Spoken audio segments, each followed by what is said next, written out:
অল্প বয়সে পরিবারের জন্য সফল হওয়ার চেষ্টা করছে এমন একটি ছেলের চাইতে মানসিক চাপে আর কেউ নেই। অল্প বয়স থেকেই তার পরিবারের জন্য সে লড়ে যাচ্ছে। প্রত্যেকটা সময় সে চিন্তা করে তার পরিবারের মানুষগুলোকে কেমন করে সুখে রাখবে, কেমন করে তাদেরকে ভালো রাখবে।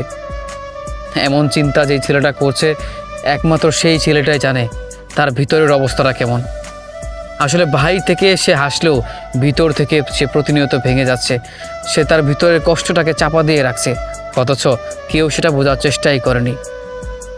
অল্প বয়স থেকেই যেই ছেলেটা তার পরিবারের জন্য হাল ধরেছে, পরিবারের দায়িত্ব কাঁধে তুলে নিয়েছে, একমাত্র সেই জানে পরিস্থিতির কষ্ট কিংবা পরিস্থিতির মোকাবেলা কেমন করে করতে হয়।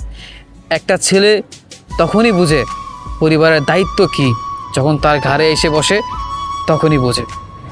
আসলে বয়সটা একটা সংখ্যা মাত্র। মানুষের যে ম্যাচুরিটি বয়স আসলেই তার দায়িত্ব কাঁধে আসে, ব্যাপারটা কিন্তু তেমন না। অল্প বয়স থেকেও অনেক ছেলেরা পরিবারের জন্য দায়িত্ব নিয়ে নেয় কাঁধে। বয়সটা তার শখের, অথচ সে শখের বয়সে নিজের স্বপ্নকে বিসর্জন দিয়েছে। এমনকি প্রতিনিয়ত তার সামনের স্বপ্নের দিনগুলোকেও সে উপেক্ষা করছে শুধুমাত্র তার পরিবারের মানুষগুলোর জন্য।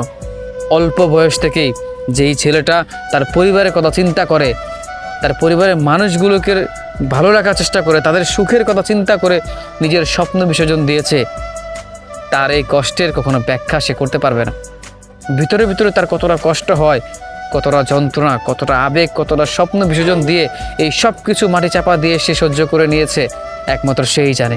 অল্প বয়সে যেই মানুষগুলো তাদের পরিবারের জন্য নিজের স্বপ্ন বিসর্জন দিয়েছে, তারাই বোঝে স্যাক্রিফাইস কাকে বলে।